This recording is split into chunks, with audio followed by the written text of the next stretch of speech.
of fighting racism, it is now common to attack people on the basis of their race. If you want to see racism everywhere, if you're brainwashed to see racism everywhere, or homophobia everywhere, or whatever, then you will. That's the world you will live in.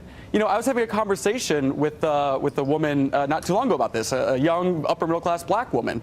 And she was talking about how badly she, gets treated on the street here in New York. And I said to her, what if you lived for one day as a white woman and you were treated the exact same way?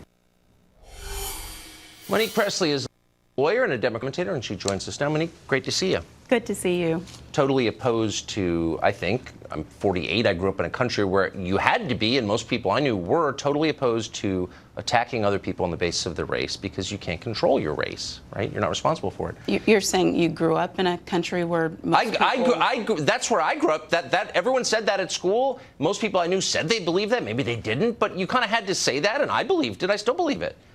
Now I live in a world where the left still says that, and yet they do it and somehow exempt themselves from the normal rules. So you're racist, but when I attack you on the basis of your race, I'm not racist, I'm virtuous. How does that work? That seems insane to me. I don't know how we end up in this kind of warped world where I end up doing the history lesson of history I know you know.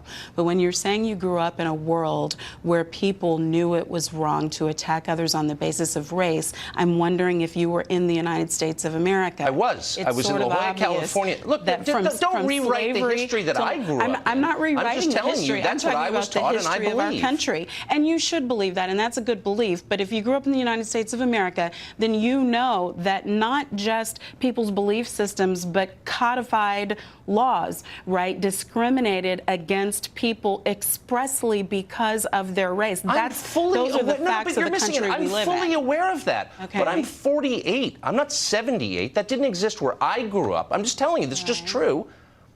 But the point is, I believed it. I still believe it. Why don't you believe it? But we're just a year apart. And if you're saying because you're 48, not 78, are you saying that segregation, which really didn't formally end until we were already born? It's wrong to attack people on the basis of the race. That's all I'm saying. It absolutely is. Okay, then why does the left do it? And so if people of color have been attacked because of their race, not for decades, but for generations, I agree. Then it's really reasonable to expect that they would take issue with that and with those who have done it for generations. And I think that attack that is some them on the basis of their race? Now, I'm missing this. There should never be physical attacks of anyone, and there shouldn't be emotional or verbal attacks of anyone. How about just criticizing people on the basis of their race? You can't control it. It's not a choice that you made.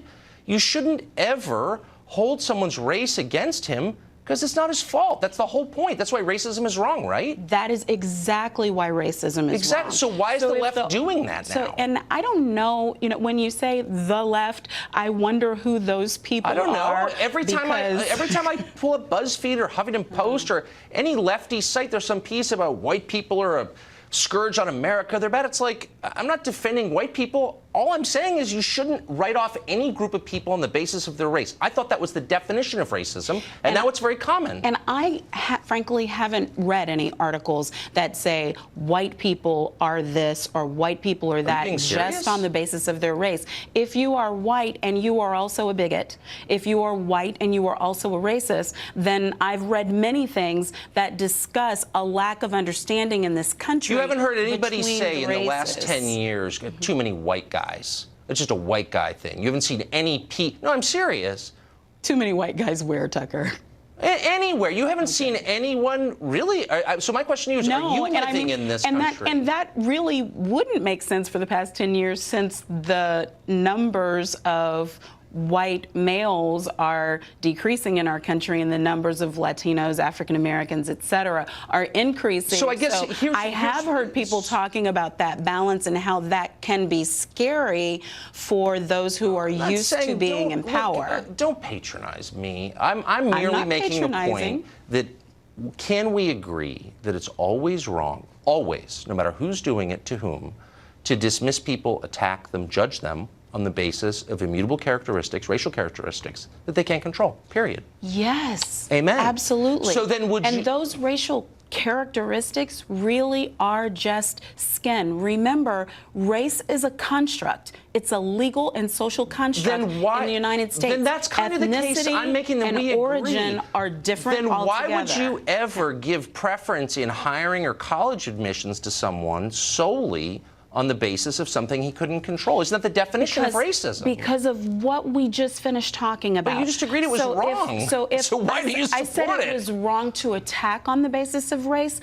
I didn't say it was wrong to help on the basis of race. Let's say you have one job and two people, and you make the decision, the deciding factor is the race of one of the people. One person is being hurt because he's the wrong race. Why is that okay? Because he's gotten 350, maybe 400 years of benefit for being the right race. Do you know him? Okay. Or are you just wait, hold on. If in the United do you know States, that? All you know about him is his race, and yet you're saying that he's benefited. Exactly. But you don't know anything about him other than his race. So you're saying that all people of a certain color have something in common, which is kind of the definition of racism, isn't it? No, that's also the definition of discrimination, because all African American people in the United States have something in common. It's that they were discriminated against.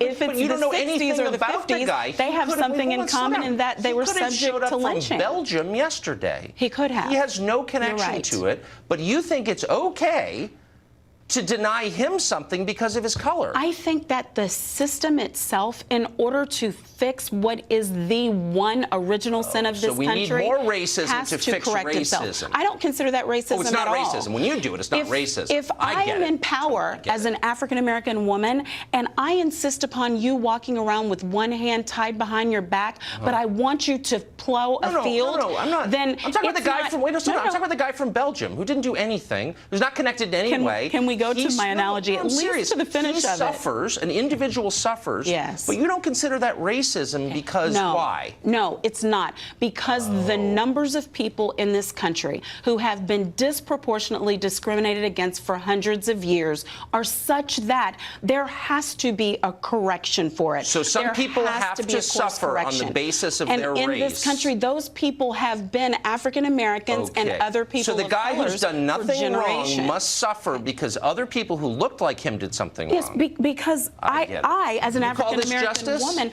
yes, I absolutely call it justice. Because you're worrying. Well, I'm in charge now of something because I'm here, right? Yeah, that sounds like collective punishment to me. Well, you're probably an innocent party too, Tucker, but here you are with this show, and there probably are a number of similarly situated, talented African American males who could do just as good a job or better than you. You may be getting the benefit of your race. Do you think so? Because if that's the only difference between you and another talented journalist, I don't think that you should punish people for things they didn't do. I agree. For things they're not responsible for. You just argued that you should. But you should advance. You just argued that you should. It's not punishment. It's not it's not punishment. Oh, no, okay. It's not. It's advancement. We're out of time. It's not punishment. It's not punishment. I love that. Happy New Year, Tucker. People like not getting jobs. Good to see you. Thank you. Good to see you, too.